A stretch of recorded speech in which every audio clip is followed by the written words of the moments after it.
Talagang ano rin talagang mababait din kayo. At kasi ano kung sa amin kung dismissed early, bulakbol. Yun ayaw niya magantay, uwi na daw. That's for a later age. Okay. For later age.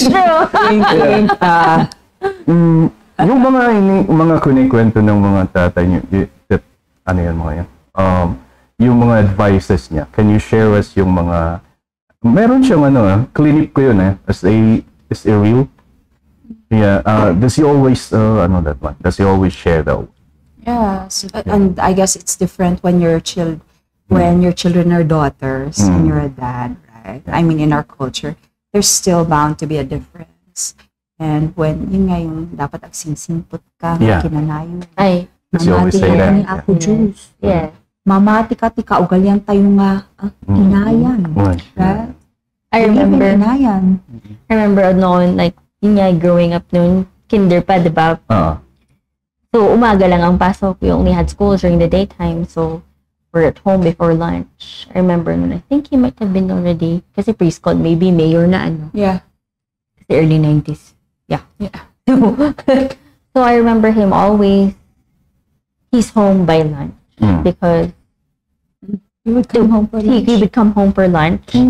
One, to have lunch with me. Yeah. Wow. And nap time.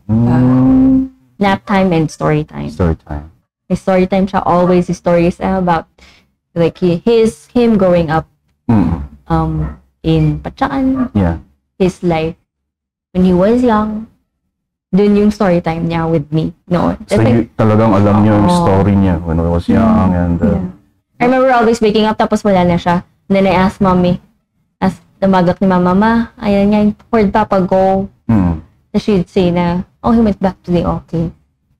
But routine yun noon. Na, That would be my... If not, you will always find time, Or they would take you to City Hall. There's there's a photo of her in the session hall with her, yung bata pa lang po, parang put ang coat.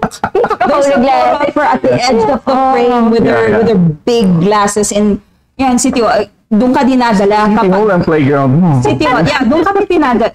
When we were younger, when he was counselor, kasi yun din nga, pag preschool, you're done by lunch. City Hall talaga, and my mom wasn't here. You were in the hospital.